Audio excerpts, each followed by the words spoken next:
obésité, diabète de type 2, peut-être aussi foie métabolique. À Nice, nous travaillons sur foie métabolique et perturbateurs endocriniens.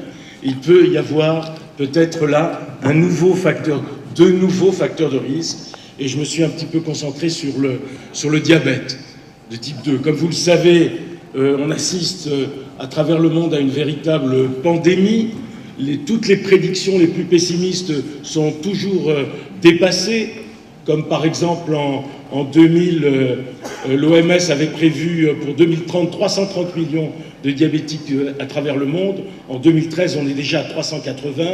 Vous voyez les pourcentages qui sont élevés dans les pays occidentaux. Vous voyez que les pays en voie de développement, les pays émergents, l'Afrique, qu'elle soit l'Afrique du Nord ou l'Afrique plus au sud, n'est pas épargnée. Et donc on se pose la question, est-ce qu'il faut chercher de nouveaux coupables? Effectivement, d'abord, dans les 10-15 dernières années, les méthodes à haut débit de recherche au niveau génétique ont été un peu décevantes, puisqu'on n'a pas trouvé les vrais gènes mutés pour expliquer le diabète. On a trouvé de nombreux déterminants avec des polymorphismes montrant une susceptibilité, mais pas vraiment ni nécessaire ni suffisant pour développer cette maladie.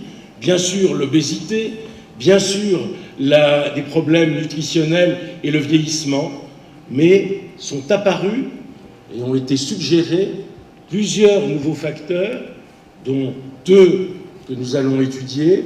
Alors, le microbiote intestinal, bien sûr, dont il ne sera pas question aujourd'hui, mais les polluants chimiques à activité de perturbateurs endocriniens, et dans notre cas présent, il faudrait parler de perturbateurs métaboliques, et également, et ce qui s'intègre également avec cette toxicité environnementale, c'est l'importance de l'environnement fœtal. Alors, je vous rappelle l'hypothèse de David Barker, qui avait suivi, vous vous rappelez, dans le sud de l'Angleterre, des hommes qui étaient nés, des hommes et des femmes d'ailleurs, qui étaient nés avec un tout petit poids à la naissance, qui étaient donc hypotrophes, et qui ont développé à l'âge adulte, avec un risque beaucoup plus élevé, des maladies cardiovasculaires et un diabète de type 2. Et ce risque était d'autant plus élevé que le poids à la naissance montrait un retard de croissance, donc un problème d'environnement nutritionnel au niveau de l'environnement fœtal.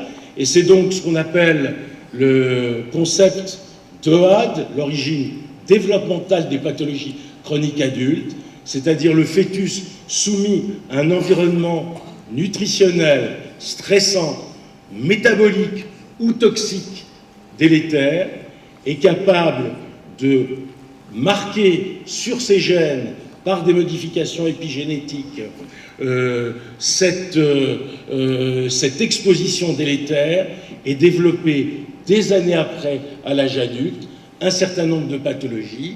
En ce qui nous concerne, bien sûr, l'obésité, le syndrome métabolique, le diabète de type 2 et les pathologies cardiovasculaires, mais ce concept d'OAD est applicable également à des cancers, à des maladies neurodégénératives et éventuellement d'autres maladies inflammatoires. Alors, en ce qui concerne l'environnement fœtal délétère sur le plan toxique, vous savez que c'est aux États-Unis, dans les années 60, que Rachel Carson, qui était une biologiste marine, a la première fait le lien entre l'utilisation intensive dans le Minnesota du DDT et la perte d'un certain nombre, la disparition d'un certain nombre d'espèces d'oiseaux du fait de problèmes de fertilité chez les mâles. Et d'ailleurs, 10 ans après sa mort, le DDT a été interdit aux États-Unis. Malheureusement, il est encore utilisé dans de nombreux pays à travers le monde, dont l'Afrique, également en Asie, dans d'autres pays. Et de toute façon, même s'il n'avait pas été interdit, ou s'il était interdit, il a été remplacé par d'autres pesticides organochlorés ou autres, encore plus dangereux, comme les organophosphorés, dont il est question, vous le savez, dans l'autisme chez les enfants d'ouvriers agricoles en Californie, comme le chlorpyrifos par exemple, qui est utilisé en Europe et en France, et dont on a beaucoup de mal actuellement à obtenir son interdiction. Je passerai très rapidement sur toutes les constatations dans la faune dont vous avez entendu largement parler, les micropénis des alligators, les cryptorchidies des panthères de Floride, les intersexes chez les mollusques, chez les gastropodes, sous l'effet du tributylétain qu'on utilise comme antifolie sur les peintures de bateaux. Tout ça associé à l'observation chez les enfants qui avaient été exposés dans le ventre de leur mère par le distilbène, un oestrogène très puissant donné pendant au moins 20 ans aux États-Unis et en Europe pour soi-disant réduire le taux de fausses couches et qui avait entraîné des cancers vaginaux graves, quoique exceptionnels chez la petite fille, des malformations utérines et chez les filles à l'âge adulte, un risque majoré de cancer du sein, qui avait entraîné chez le garçon des cryptorchidies, hypospadias ou cancer du testicule plus fréquent. Tout cela associé à des constatations faites au Danemark par une équipe d'endocrinopédiatres dirigée par Niels Kekebeek, montrant bien sûr une baisse des données du spermogramme à travers les âges, une augmentation du cancer du testicule dans tous les pays européens, 2% par an d'augmentation, une augmentation de la cryptorchidie et d'hypospadias. Tout ça avait fait naître, dans les années 1990, le concept de perturbateur endocrinien, qu'on peut résumer de la façon suivante, définition qui reste valable, bien que la Commission européenne s'étripe actuellement pour essayer de redéfinir ce terme, puisqu'il y a des conséquences économiques énormes derrière. C'est un agent exogène capable d'entraîner des effets délétères sur un organisme vivant ou sa descendance, en interférant avec la synthèse, le stockage, le transport, le métabolisme, la fixation ou l'action ou l'élimination d'une hormone naturelle endogène. Vous voyez là qu'à toutes les étapes de la chaîne, que ce soit la synthèse, le transport, le métabolisme, l'action au niveau des récepteurs ou la signalisation post-récepteur, les perturbateurs, comme l'a montré un peu M. Vémo ce matin pour les perturbateurs thyroïdiens, peuvent intervenir en servant de leurre, en servant d'antagonistes ou au contraire d'agonistes très puissants. Alors, des perturbateurs endocriniens, vous en trouvez un peu partout, dans l'eau, dans l'air, dans le sol. Ce sont les produits agricoles, surtout les pesticides. Ce sont des produits industriels, ce sont les plastiques, comme le bisphénol ou les phtalates. Ce sont des dérivés qu'on a utilisés très longtemps comme isolants électriques, les PCB ou bisphényl polychloré, qu'on retrouve de façon très rémanente dans les nappes phréatiques, dans les graisses des animaux et dans les graisses des individus, puisque dans le lait maternel que nous avons testé déjà en 2002 à la maternité du CHU de Nice, nous avons trouvé 100% quasiment de lait maternel et de sang du cordon qui contenait des PCB, alors que ce produit est déjà interdit depuis une quinzaine d'années. Ce sont donc des résidus industriels, la dioxine, des hydrocarbures polycycliques aromatiques, très importants pour les problèmes métaboliques, on y reviendra. C'est les fumées industrielles et c'est avant tout le tabac. Contrairement à ce qu'on pense, ce n'est pas la nicotine qui est la plus néfaste dans le tabac, c'est les goudrons, qui contiennent de nombreux perturbateurs endocriniens dont je citerai que 3, le benzopyrène, le cadmium et les PAH, encore une fois, qu'on trouve beaucoup dans le tabac. Alors, voici des molécules dont il a été beaucoup question, et j'attire votre attention, malheureusement, je crois que la flèche ne marche pas bien, mais sur l'analogie structurale qu'on peut voir entre le distilbène, un oestradiol puissant, le bisphénol A, le DDT ou les PCB. Vous voyez qu'ils ont une analogie chimique extrêmement forte et on comprend qu'ils puissent éventuellement avoir des effets similaires. Alors, en ce qui concerne la toxicologie des perturbateurs, elle est un peu particulière. Elle a beaucoup perturbé les toxicologues classiques qui avaient l'habitude à des intoxications aiguës, à très forte dose, avec des courbes dose-réponse linéaires, et n'avaient pas l'habitude d'effets à faible dose, de courbes dose-réponse éventuellement en U renversé, ne tenaient pas compte des périodes de vulnérabilité, comme la période fœtale, de la bioaccumulation, de l'effet cocktail et de l'effet retardé dans le temps. En effet, ces produits sont souvent lipophiles, s'accumulent dans le tissu graisseux et vont pouvoir agir des années après. Je vous donne un exemple, on a parlé il y a 1 minute de chirurgie bariatrique. Nous avons testé dans les 9 mois qui suivent l'intervention de sujets obèses morbides qui maigrissent en général 40 à 50 kilos après l'intervention. Eh bien, on a assisté dans leur sang à une augmentation drastique des perturbateurs endocriniens persistants qui avaient été stockés dans le tissu graisseux et au moment de l'amaigrissement important ont été relargués. Je donne ici aux endocrinologues que vous êtes tout de suite un conseil pratique extrêmement important, interdiction formelle pour une femme qui vient d'être opérée par chirurgie bariatrique d'envisager une grossesse dans les 12 mois qui suivent, puisqu'elle a des taux extrêmement élevés circulant de perturbateurs endocriniens. Il faut attendre que tout ça s'élimine et reprenne ses taux avant la chirurgie. Mécanisme d'action, on a beaucoup, dans un premier temps, parlé des œstrogènes, mais curieusement, il ne s'agit pas seulement des récepteurs classiques ER-alpha, ER-bêta. Il y a d'autres récepteurs, en particulier membranaires. Nous avons contribué, avec mon équipe, à mettre en évidence que le bisphénol A, qui a une affinité très faible pour le récepteur classique aux œstrogènes, agit en fait par un récepteur non classique des œstrogènes, qui est un récepteur membranaire couplé aux protéines G, qu'on appelle GPR30, et qui aujourd'hui, depuis nous avons décrit ça, d'autres équipes l'ont décrit, joue un rôle particulier dans le cancer du sein également. Dans le cancer du sein, cancer de l'ovaire. D'autres récepteurs sont impliqués, le récepteur des hydrocarbures aromatiques, AHR, que les métaboliciens connaissent bien, puisque c'est impliqué en particulier dans la physiopathologie du tissu adipeux, PIPAR gamma, de la même manière. Ça peut agir par des récepteurs des androgènes, récepteurs thyroïdiens, on a vu ce matin, mais aussi des autres récepteurs nucléaires ou membranaires. Je vais aller un petit peu vite.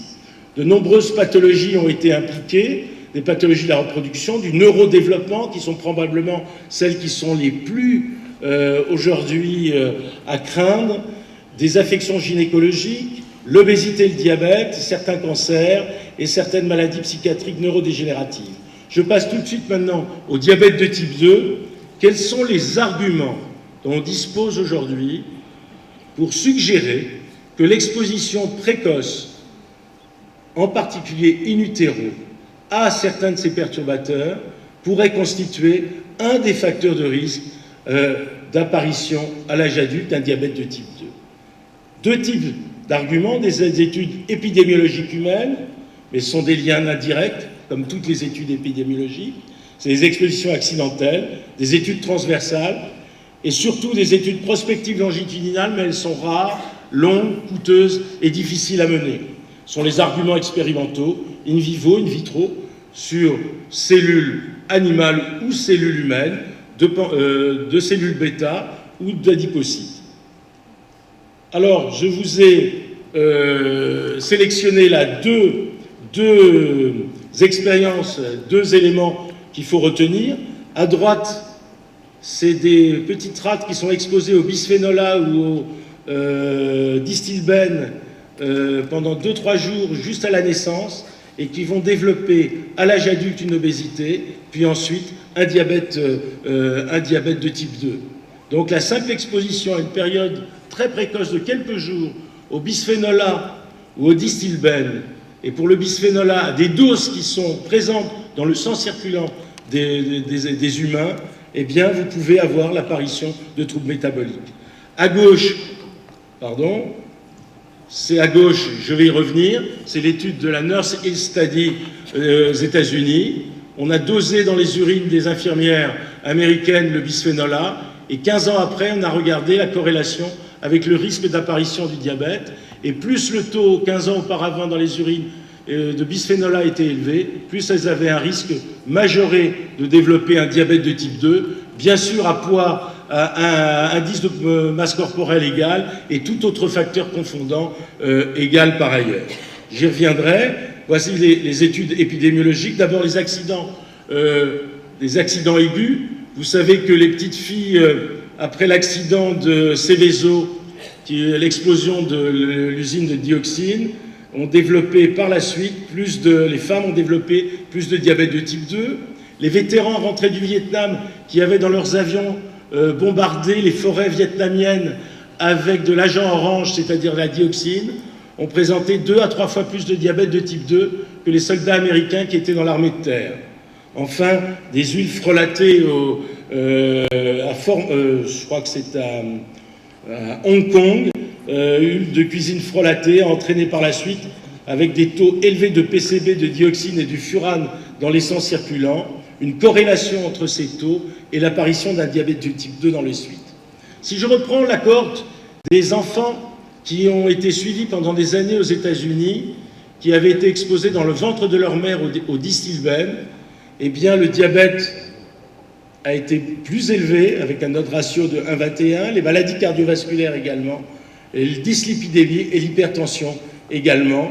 Donc l'exposition in utero à un oestrogène de synthèse pendant quelques semaines a entraîné à l'âge adulte un risque majoré de maladies métaboliques et cardiovasculaires. On a là une étude épidémiologique qui suggère ce mécanisme d'OAD, d'origine développementale des pathologies chroniques adultes. J'ai dit suggère, parce que tout ça, comme toujours en épidémiologie, ce ne sont pas des relations causales, ce sont des relations statistiques qu'on met en évidence, mais bien sûr, on va les mettre en regard si on peut reproduire ça chez l'animal et si on peut comprendre les mécanismes physiopathologiques qui peuvent l'expliquer. Alors, différentes études transversales, elles ne sont pas très intéressantes. Ça, c'est le bisphénol A dans de très grandes populations américaines, tout venant, où en fonction du taux, le quartile le plus élevé de bisphénol A, on a un odds ratio majoré, encore une fois, pour des maladies métaboliques et des maladies cardiovasculaires. Ça, c'est la North East Study dont je vous ai parlé. Donc, j'ai déjà bien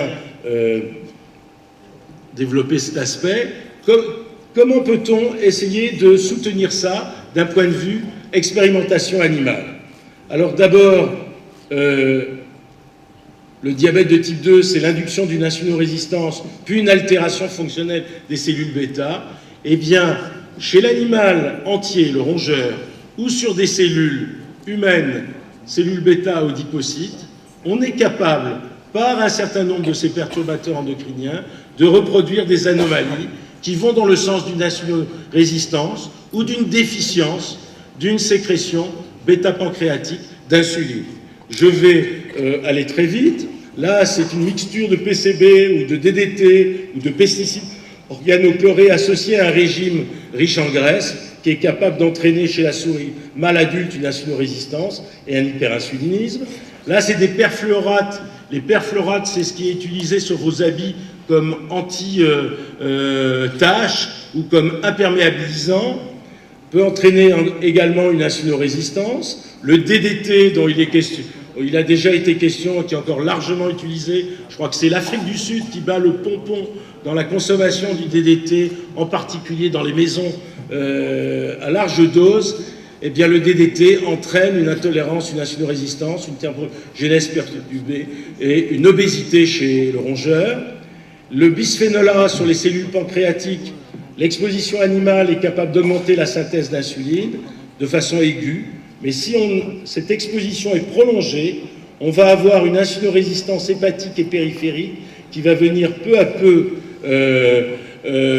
qui va apparaître avec altération des voies de signalisation de l'insuline et finalement un effet diabétogène prédominant. En ce qui concerne les dioxines, on voit qu'elles peuvent, via le récepteur AHR, chez l'animal, entraîner une résistance à l'insuline, perturber la différenciation adipocytaire, perturber également les voies métaboliques et le métabolisme glucidolipidique. Elles peuvent également agir sur le pancréas. Voilà un certain nombre de mécanismes physiopathologiques, je vais aller vite, par lesquels PCB, dioxine, BPA va via AHR ou les récepteurs aux œstrogènes perturber la sécrétion d'insuline, sa synthèse, sa sécrétion et son action, et en particulier également agir sur le transporteur du glucose. Si on regarde l'adipocyte, on va avoir de la même manière un certain nombre de ces perturbateurs, toujours via AHR, récepteurs aux œstrogènes ou PPAR gamma, la possibilité d'aller dans le sens du syndrome métabolique, dans le sens d'une résistance, d'une inflammation de bas grade, d'une altération qui va, bien sûr, tout ça, dans le sens d'une altération du profil métabolique.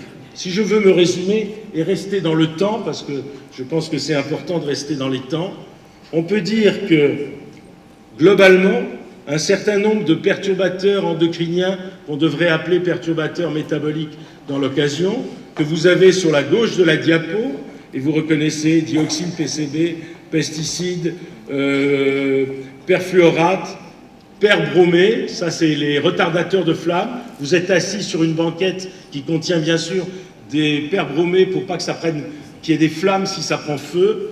Les phtalates, l'arsenic, le tribulétain, tout ça peut, à certaines périodes du développement, en particulier in utero ou chez l'enfant en bas âge, intervenir soit pour favoriser l'obésité, soit pour entraîner une insulinorésistance périphérique, soit pour altérer la sécrétion d'insuline et contribuer classiquement comme facteur supplémentaire sur un terrain prédisposé et avec d'autres facteurs associés au diabète de type 2. Alors comment, in utero, ces facteurs peuvent-ils agir et programmer les choses à distance? Vous savez que on sait aujourd'hui qu'un gène, son promoteur, peut être soumis à, surtout dans la période fœtale très, très précoce, à l'environnement. Ça peut être la nutrition, ça peut être des perturbateurs endocriniens, en anglais endocrine disrupting chemical, des produits chimiques à activité de perturbateurs endocriniens, et il peut y avoir alors une modification de la méthylation du gène. Si ce gène devient hyperméthylé, comme en bas à droite de la diapo, ce gène ne va plus s'exprimer. Si, au contraire, ce gène devient hypométhylé, il va se surexprimer. Eh bien, aujourd'hui, il y a un certain nombre de gènes très importants dans le contrôle glucidolipidique qui ont été montrés comme pouvant être modifiés sur le plan épigénétique par simple exposition de courte durée in utero à des perturbateurs endocriniens. Je vous montre juste un exemple. C'est le gène de la glucokinase qui, lorsqu'on expose des rats, des fœtus de rats au bisphénol A, eh bien, va subir une hyperméthylation qui va contribuer à l'insulinorésistance adulte. Je ne prendrai que cet exemple, mais aujourd'hui s'allonge le nombre de gènes dont on a montré qu'il était possible in vivo chez l'animal, in utero, par exposition courte à faible dose de certains de ces perturbateurs, d'induire des modifications épigénétiques qui vont contribuer à des altérations métaboliques. J'ai quasiment terminé. Des arguments expérimentaux épidémiologiques soutiennent l'hypothèse d'un rôle diabétogène possible de certains de ces perturbateurs endocriniens, mais il est nécessaire aujourd'hui de mener plus d'études prospectives qu'à contrôle. Elles sont, encore une fois, longues, difficiles, coûteuses. Nous-mêmes en avons mené un certain nombre à Nice, c'est extrêmement lourd. D'identifier des biomarqueurs cumulatifs d'exposition, parce que vous ne pourrez jamais mesurer l'ensemble des perturbateurs auxquels on est soumis et qui constituent un cocktail. Il faut aujourd'hui trouver des biomarqueurs qui cumulent l'effet de ces perturbateurs, et nous pensons en particulier à des modifications épigénétiques, d'évaluer donc l'effet de ces cocktails, d'identifier les mécanismes moléculaires en jeu au niveau des récepteurs, de la signalisation, des modifications épigénétiques. Et enfin, afin de mieux évaluer l'importance relative de ces nouveaux facteurs de risque diabétogène par rapport aux gènes de susceptibilité et aux autres facteurs de risque environnementaux classiques, que sont bien sûr l'obésité, la nutrition délétère et la sédentarité. Reste qu'en pratique, vous allez me dire tout ça c'est bien compliqué, qu'est-ce qu'on peut faire en pratique? Eh bien, dans le domaine de la perturbation endocrinienne, on a pour principe de se focaliser dans les situations à risque. Et il y a une situation à risque vraiment par excellence, que ce soit en termes de perturbateurs thyroïdiens, on l'a vu ce matin, de perturbateurs métaboliques, de neurodéveloppement ou de cancer, c'est la femme enceinte. Je dirais encore mieux, aujourd'hui, c'est la femme qui veut être enceinte. Dans mon service, j'essaye de développer une consultation préconceptionnelle chez la femme qui veut devenir enceinte. Et là, il faut lui donner un certain nombre de conseils très simples. Arrêter le tabagisme, mais le mari aussi doit arrêter le tabagisme. On a montré que pour l'obésité de l'enfant, c'était aussi important le tabagisme du conjoint. Éviter l'alcool, éviter tout médicament sans prescription médicale. Je prends un exemple, le paracétamol qui est largement donné en obstétrique pendant la grossesse. On a montré qu'il pouvait agir comme perturbateur endocrinien. Je donne comme moyen simple, conseil simple, c'est de ne pas chauffer les aliments au micro-ondes dans des contenants en plastique, d'éviter boîtes de conserve et canettes de boissons, de boire de l'eau dans les bouteilles de verre. Ça, c'est quelque chose qui est officiel en France maintenant, de consommer peu de poissons pour la femme enceinte, une fois par semaine, des petits poissons plats, pas prédateurs, parce que ces poissons concentrent les perturbateurs endocriniens, le mercure, et que ces substances sont très délétères, surtout chez la femme enceinte. Bien sûr, substitution en iode, en acide folique, qui va contrer les modifications épigénétiques, et dépistage systématique du diabète gestationnel, parce que l'hyperglycémie maternelle est en soi un perturbateur métabolique pour le fœtus et pour le futur enfant. Voilà, je vous remercie.